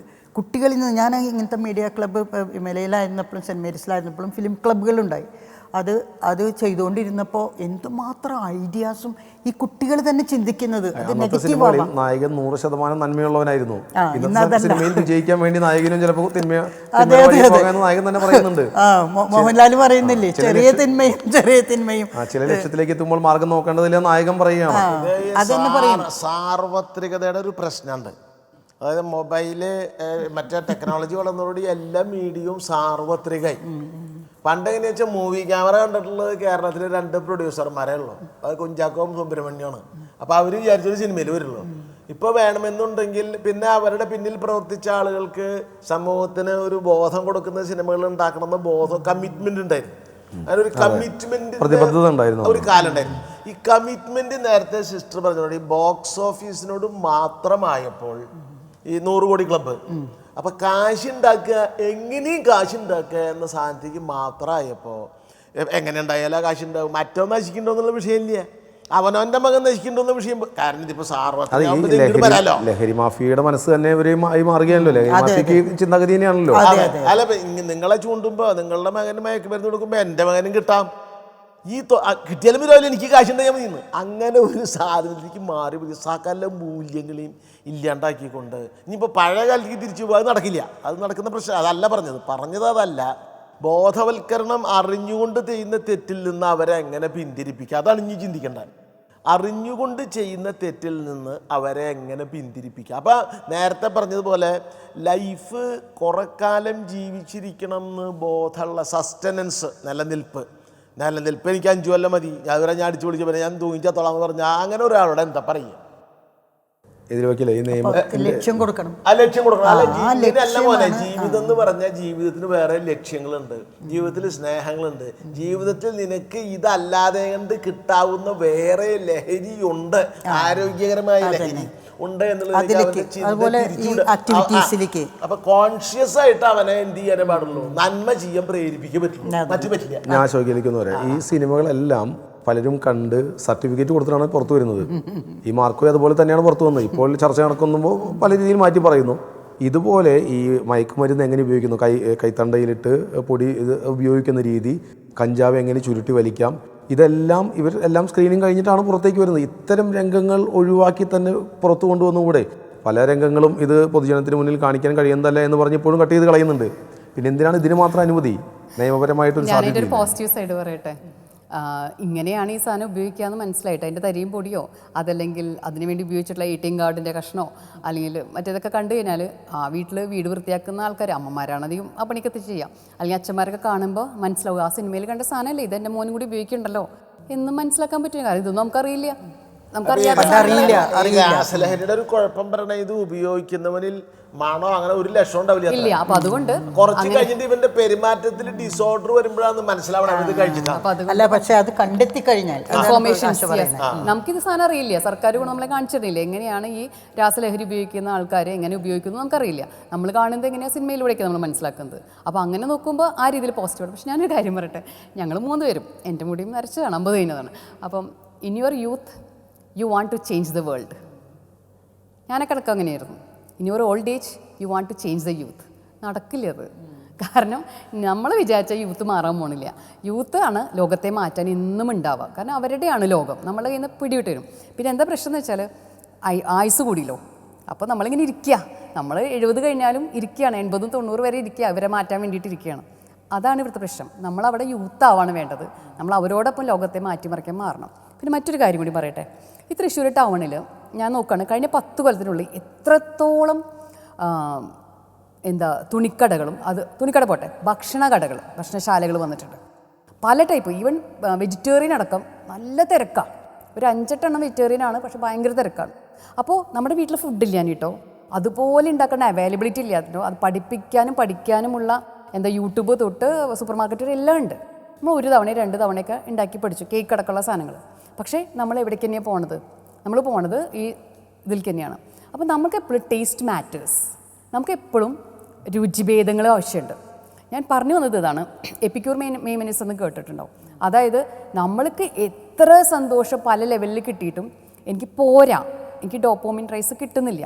അപ്പോൾ നമ്മളതിൻ്റെ എക്സ്ട്രീം ലെവലിൽ, അതാണ് ഈ സെക്ഷൽ ഫാൻറ്റസിയിലൊരു സാധനമാണ് കഴുത്തിൽ ഇതിട്ടിട്ട് കൊല്ലുക എന്നുള്ളത്. അത് അവനവനെ തന്നെ കൊല്ലണ ലെവൽ വരെ എത്തിക്കും.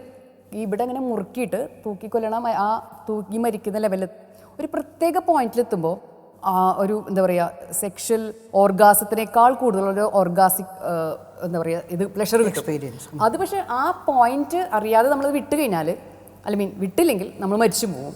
അതല്ല, വിട്ടാൽ നമുക്കതങ്ങനെ. പക്ഷെ അങ്ങനെ വേറെ ചെയ്യുന്ന ആൾക്കാരുണ്ട്. അങ്ങനെ ഒരു കുട്ടി മരിച്ച കേസും ഈ കേരളത്തിലുണ്ട്.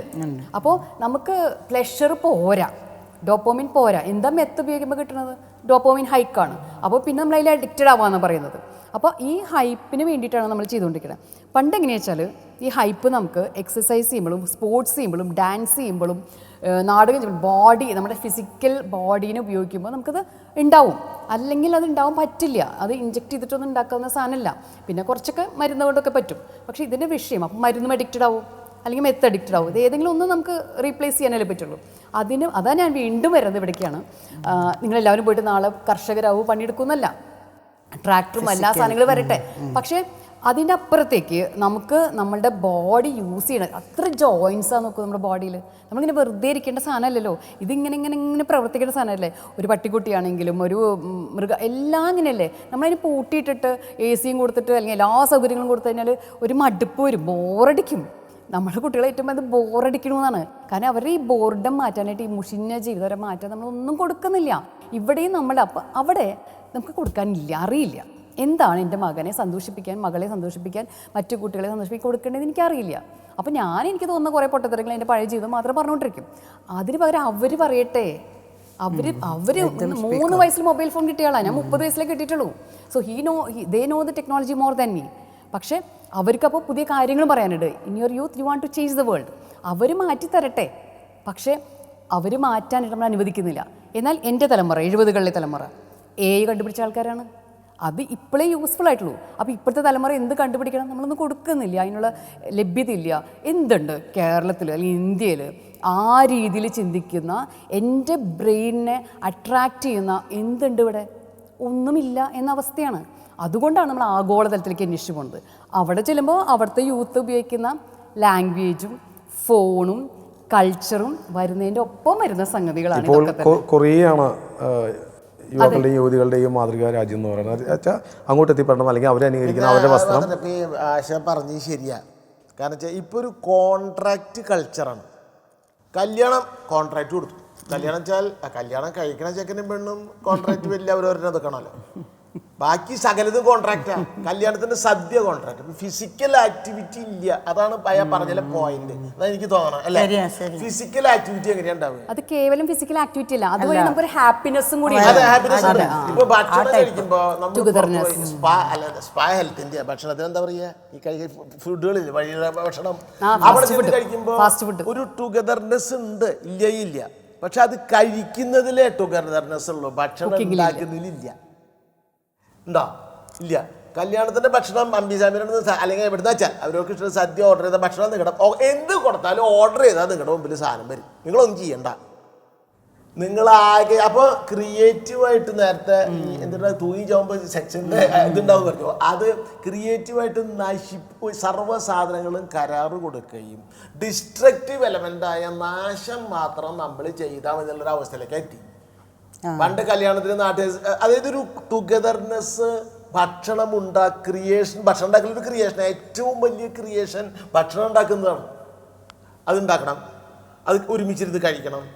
അപ്പോൾ ഒരുമിച്ചിരുന്ന് കഴിക്കുമ്പോൾ എനർജി യൂട്ടിലൈസ് ചെയ്തു. അപ്പോൾ അഭിപ്രായങ്ങൾ വന്നു. ചീത്ത പറയുമ്പോൾ ചീത്ത സഹിക്കാനുള്ള മാനസിക ശക്തി ഉണ്ടോ? ചീത്ത പറയുമ്പോഴേക്കും പോയിട്ട് തൂങ്ങിച്ചാവല്ല, ചീത്തയൊക്കെ ലോകത്ത് പറയും ഇത് തന്നെ മാത്രമായിട്ടുണ്ട്. അപ്പോൾ അതിന് ശക്തി വന്നു. ഇങ്ങനെ മരിച്ചു കഴിഞ്ഞാൽ എന്താ, മരിച്ചാൽ നേരെ ശവം ഇവിടെ സ്പെഷ്യാലിറ്റിക്ക് കൊണ്ടുപോണ്. ഞാൻ മനസ്സിലാക്കിയത് എന്താ വെച്ചാൽ വലിയ നഗരങ്ങളിൽ കാശ് കൊടുത്താൽ കരയാൻ ആൾ വരുത്ര. അതുകൊണ്ട് നിങ്ങൾ കരയേണ്ടതാണ്. നിങ്ങളുടെ വീട്ടിൽ അറിയേണ്ടത് വെച്ചാൽ ഞാൻ വന്നിട്ട് മറ്റൊൻ്റെ അമ്മ മരിച്ചല്ലോ ഞാനാ കരഞ്ഞു കൊടുക്കാം, അയാൾക്ക് സങ്കടമൊന്നുമില്ല. അപ്പൊ ഈ സർവ്വവികാരങ്ങളും മനുഷ്യൻ എന്ത് ചെയ്തു? കോൺട്രാക്റ്റ് കൊടുത്തു. അപ്പൊ ഒരു കോൺട്രാക്ട് ചെയ്ത് റോഡ് പണി പോലെ ജീവിതത്തിൽ മുഴുവൻ നശിപ്പിക്കുന്ന സാധനം, അതായത് മയക്കുമരുന്ന് കോൺട്രാക്ട് ഇല്ല, അവനൊന്നും തന്നെ കഴിക്കാനുള്ളോ, അത് വേറെ ആളുണ്ടാക്കണം. ഈ മാർക്കോലെ വയലൻസ് എന്ന് പറയല്ലേ, അപ്പോൾ ഈ വയലൻസ് നമുക്ക് ആവശ്യമാണ്. ഫണ്ണ് അതിൻ്റെ ആറ്റ്മോസ്റ്റ് ലെവലിൽ, വയലൻസ് അതിൻ്റെ അറ്റ്മോസ്റ്റ് ലെവലിൽ. കരഞ്ഞ് തല പൊട്ടി കരഞ്ഞ് പൂട്ടോ ആട്ടക്കലാശം കാണാൻ പോകരുത്, അപ്പോൾ ആ സിനിമ കാണാൻ ഭയങ്കര തിരക്കാണ്. കാരണം എന്താ, അവിടെ വയലൻസ്, അപ്പോൾ അത് കാണാൻ പോകും, അത് ഫണ്ണാ. കാരണം നമുക്കിതൊന്നും നമ്മുടെ ലൈഫിൽ സങ്കടവും കിട്ടുന്നില്ല, ദേഷ്യവും കിട്ടുന്നില്ല, പ്രണയവും കിട്ടുന്നില്ല ഒന്ന്. അപ്പോൾ എന്തെങ്കിലും ഞാൻ നന്നാവാൻ വേണ്ടി, സന്ദേശം വാങ്ങാൻ വേണ്ടി ഇതുവരെ സിനിമ കാണാൻ പോയിട്ടില്ല. ഈ സിനിമയിൽ നിന്ന് എനിക്ക് നല്ല എന്തെങ്കിലും ഒന്നും കിട്ടാൻ വേണ്ടി, ഞാൻ ഉപദേശം കിട്ടാൻ വേണ്ടി പോയിട്ടില്ല. സിനിമ കാണാൻ പോകുന്നത് ഞാൻ എൻ്റെ ഏതെങ്കിലും ഒരു വികാരത്തെ അതിലെ വികാരവുമായിട്ട് ഒരു കഥാറിസിസ് സംഭവിക്കുന്ന സമയത്തും അതുപോലെ തന്നെ അതിനെ ഒന്ന് മോട്ടിവേറ്റ് ചെയ്യുന്ന കാര്യങ്ങൾ. അപ്പോൾ ആ ഒരു സമയം ഞാൻ ആ ഒരു ലഹരിയിൽ, സിനിമ എന്ന ലഹരിയിൽ ഇരിക്കുകയാണ്. അപ്പോൾ സിനിമ എന്ന ലഹരി എൻ്റെ ഏതെങ്കിലും ഒരു വികാരവുമായിട്ട് അവിടെ ഒരു താരതമ്യം സംഭവിക്കുന്ന ഒരു കാര്യമുണ്ട്. ഇതൊക്കെയാണ് നമ്മൾ സീക്കുന്നത്, നമ്മൾ പുസ്തകത്തിൽ സീക്കുന്നത്, പാട്ടിൽ സീക്കുന്നത്, സിനിമയിൽ സീക്കുന്നത്, ജോലിയിൽ സീക്കുന്നത് ഒക്കെയാണ്. പക്ഷേ മോണോട്ടണസ് ആയിട്ട് കാര്യങ്ങൾ പോയിക്കൊണ്ടിരിക്കുകയും മെക്കാനിക്കലാവുകയും എല്ലാം പൈസ കൊടുത്ത് കിട്ടുന്ന അവസ്ഥയിലേക്കൊക്കെ എത്തുമ്പോൾ ഉണ്ടാവുന്നത് എന്താ വെച്ചാൽ, നമ്മൾക്ക് അതിൻ്റെ ഉള്ളിൽ ഒരു സ്ഥലത്ത് നമുക്ക് ഇടപെടാൻ പറ്റുന്നില്ല, ഒരു ക്രിയേറ്റിവിറ്റിയിൽ നമ്മളില്ല, എവിടെയും ഇല്ല. അപ്പോൾ നമുക്ക് ആകെ വരുന്ന ആ റിസൾട്ട് മാത്രമാണ്. അപ്പോൾ ഇതെങ്ങനെയാണ് ഈ അപ്പം ഉണ്ടായതെന്ന് ചോദിച്ചാൽ നമുക്ക് അറിയേണ്ട കാര്യമില്ല. അപ്പം നിന്നാൽ പോരെ എന്നുള്ള അതിലാണ് അപ്പം കിട്ടി. പക്ഷേ ഈ അപ്പത്തിന് നമുക്ക് മടുപ്പ് വരിക. കാരണം ഈ അപ്പം നമ്മൾ ഒരു ബന്ധവും ഇല്ല, അപ്പത്തിന് നമുക്ക് യാതൊരു രീതിയിലുള്ള ഒന്നുമില്ല, ആ പ്രോഡക്റ്റിനോട് നമുക്ക് യാതൊരു രീതിയിലുള്ള മാനുഷിക ബന്ധം വരുന്നില്ല, ഇമോഷണൽ ഒന്നും വരുന്നില്ല. അപ്പോൾ ആ ഇമോഷൻ, ഡോപ്പോമിൻ റൈസ് വരണം, സെറോട്ടിൻ വരണം, അപ്പോൾ ഇതൊക്കെ കൂടാൻ വേണ്ടി ഹാപ്പിനെസ് വരണം.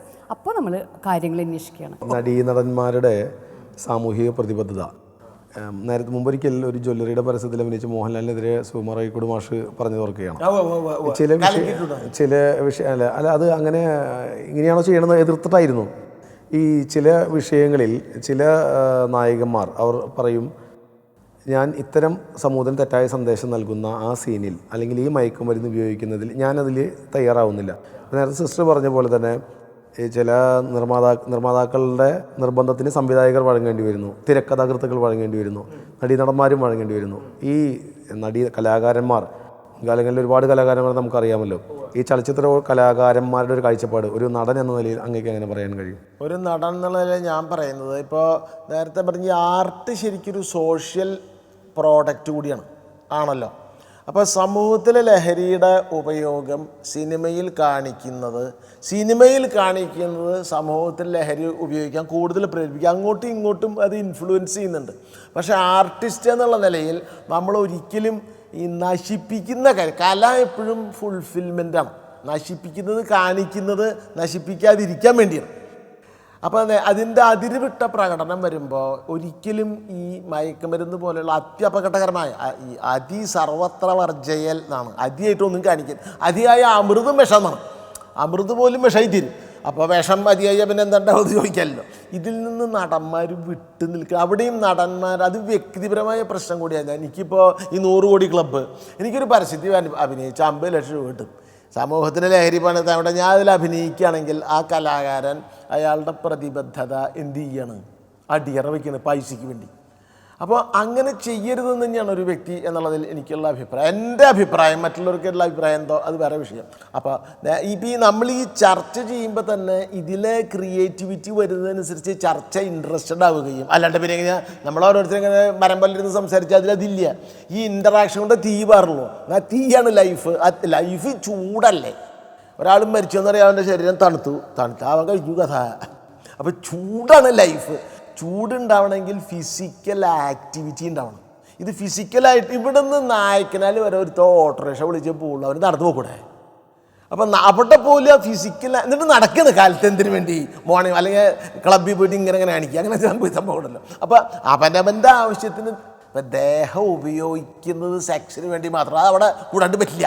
വേറെ ആളെ ദേഹം ഉപയോഗിച്ചാൽ ഞാൻ തന്നെ പോട്ടെ, എനിക്ക് ഇതാവാൻ. ബാക്കി സകല കാര്യം ഇനി വയലൻസ് കട്ട് ചെയ്യുന്ന സെക്സ് കട്ട് ചെയ്യുന്ന ആ രംഗം സിനിമയിലെ കട്ട് ചെയ്യുന്ന ഒരു ജാഗ്രതയോടുകൂടി ഈ സെൻസർ വയലൻസ് കട്ട് ചെയ്യുന്നുണ്ടോ? വയലൻസ് കാണിക്കാതെ പച്ചയായിട്ട് കാണിക്കുന്നത് മറ്റൊന്നും പച്ചയായിട്ട് കാണിച്ചൂടെ.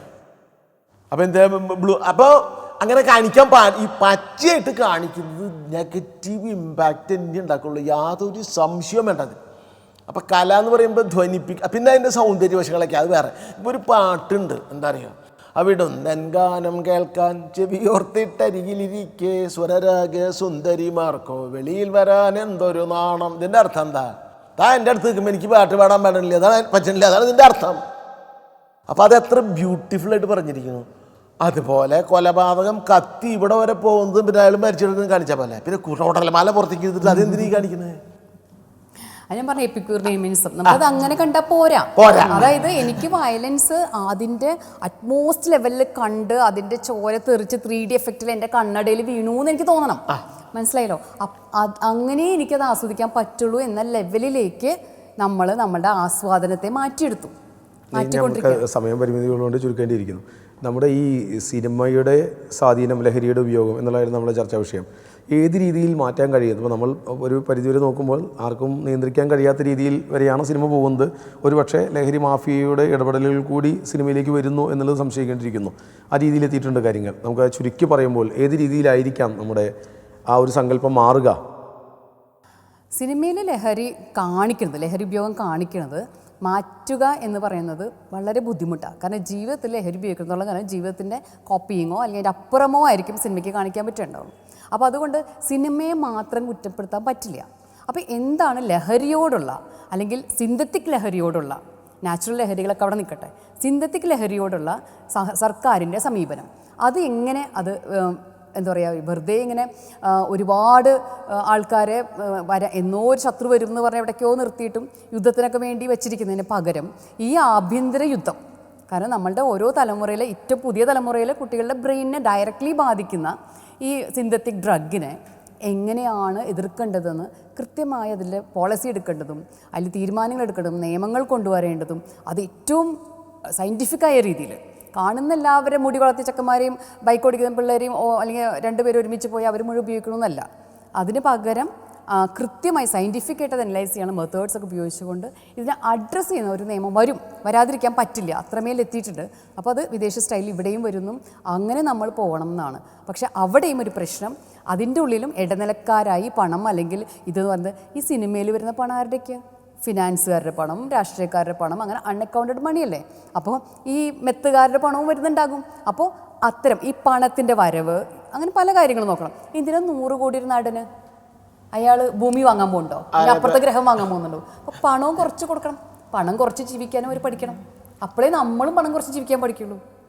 ഇവിടെ ഇപ്പം നേരത്തെ പറഞ്ഞല്ലോ, അതായത് ഈ എന്താ പറയുക, മാഫിയ, ലഹരി മാഫിയ ഉണ്ടെന്നുള്ളത് തർക്കമില്ലാത്ത കാര്യം അല്ലേ?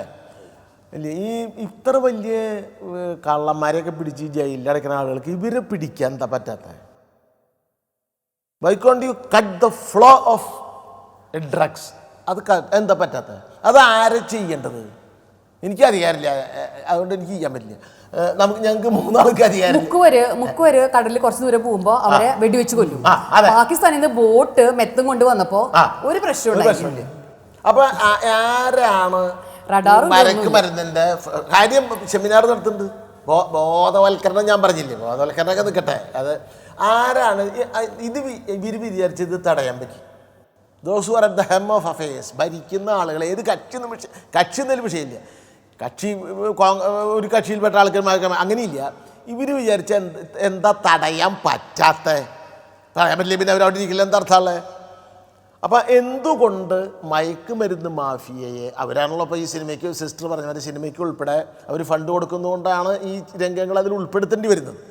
എന്തുകൊണ്ട് ഇത് തടഞ്ഞുകൂടാ? You cut the guardian not. അപ്പോൾ ആ വേരങ്ങടെ അറുത്ത് കഴിഞ്ഞാൽ പിന്നെ ഇതില്ലണ്ടാവില്ലേ? അതാരാ? അല്ല, ഈ വേരുകൾ ഈ ലൂസിഫർ സിനിമയിൽ പറയുന്നുണ്ടല്ലോ, ഈ രാഷ്ട്രീയത്തിലെ വേരുകളും അതിലേക്ക് എത്തി നിൽക്കുന്നുണ്ടായിരിക്കും എന്നാണ് ആ സിനിമ പറയുന്നത്. പ്രശ്നം അപ്പം എവിടെയാ പ്രശ്നം? കതിരുമ്മ വളം പഴഞ്ചൊല്ലുണ്ടെന്ന്, കതിരുമ്മ വളം വെക്കരുത്. കതിരുമ്മ വളം വെച്ചിട്ട് കാര്യത്തിൽ വേരിറക്കണം. എവിടെയാ വേര്? അത് കണ്ടുപിടിക്കാനുള്ള സംവിധാനം ഇന്ത്യയിലില്ല. ഇവിടെ ഇന്റലിജൻസ് ഇല്ലേ? അല്ല, ഇവിടെ വിഷയമുണ്ട്. ഇതിന് യൂത്തിലേക്ക് ഞാൻ വീണ്ടും വരികയാണ്. പണ്ട് കേരള മേൽ കോളേജിൽ പഠിക്കുമ്പോൾ നമ്മളുടെ അഭിപ്രായങ്ങൾ പറയാൻ നമുക്ക് രാഷ്ട്രീയ വേദികളും മറ്റ് ചർച്ചാ വേദികളും എല്ലാം ഉണ്ടായിരുന്നു. ഇന്ന് മാർക്കിന് വേണ്ടിയുള്ള സാധനങ്ങളാക്കി മാത്രം ഈ ചർച്ചകളൊക്കെ മാറ്റാണ്. നാക്കിൻ്റെ അത് കിട്ടാൻ ഇത് കിട്ടാൻ, അല്ലാണ്ട് കൃത്യമായ ആത്മാർത്ഥമായിട്ടുള്ള ഒരു പ്രതിഷേധത്തിൻ്റെ ഭാഗമായിട്ടുള്ള കലയോ ഒന്നും അവിടെ ഇല്ല. റെസിസ്റ്റൻസ് കൾച്ചറായിട്ട് യാതൊരു ബന്ധമില്ല. അപ്പോൾ അവിടെ ഇപ്പോൾ എന്താ, നമുക്ക് രാഷ്ട്രീയം പാടില്ല എന്നാണ്. രാഷ്ട്രീയം ഇല്ലാണ്ട് എന്നിട്ട് ക്യാമ്പസിലെ വയലൻസ് കുറഞ്ഞോ? ഇല്ലല്ലോ. രാഷ്ട്രീയമുള്ള ക്യാമ്പസിലെ വയലൻസിൽ at least they are answerable to their രാഷ്ട്രീയ പാർട്ടികൾ and they have to come. അവർ വന്ന് ഖേദം പ്രകടിപ്പിക്കുകയോ അല്ലെങ്കിൽ മറ്റു കാര്യങ്ങൾ ചെയ്യും. ഇത് രാഷ്ട്രീയം ഒന്നും പറയാത്ത ക്യാമ്പസുകളിലെ ഈ അക്രമത്തെ ഒരു കുട്ടീനെ മാത്രം എടുത്ത് മാറ്റിയിട്ട് അത് ഇല്ലാണ്ടാവുന്നില്ലല്ലോ. അപ്പം ഞാൻ പറഞ്ഞാൽ രാഷ്ട്രീയം, അപ്പോഴാണ് എനിക്ക് എൻ്റെ പ്രതിനിധിയാണ് അവിടേക്ക് പോകേണ്ടത്. അപ്പോൾ വോട്ടിങ്ങിലൊക്കെ എനിക്കൊരു തീരുമാനം ഉണ്ടാവുക. അല്ലാണ്ട് ഞാൻ ഇന്ത്യ വിട്ട് പോകാമെന്നുള്ള യൂത്തിൻ്റെ മനസ്സിൽ നിന്ന് മാറും. കേരളത്തിൽ ആര് വരണം, എൻ്റെ പ്രതിനിധി ഭരിക്കില്ലെങ്കിൽ, എൻ്റെ ആഗ്രഹാഭിലാഷങ്ങൾക്ക് പറ്റിയൊരു കേരളം ഇതായില്ലെങ്കിൽ ഞാൻ കേരളം വിട്ട് പോകുന്നു എന്നല്ല, അവർക്ക് അവിടെ ഇടപെടാനുള്ള സ്പേസ് ഉണ്ടാക്കിയെടുക്കല നമ്മൾ വേണ്ടത്. നമുക്ക് സിസ്റ്ററിലേക്ക് പോയിട്ട് ചുരുക്കാൻ സമയപരിമിതികളുള്ളതുകൊണ്ട് നമ്മൾ ഈ പറഞ്ഞു വന്നതുപോലെ ഈ സിനിമ ഏത് രീതിയിലേക്ക് മാറണം, ഈ സ്വാധീനം?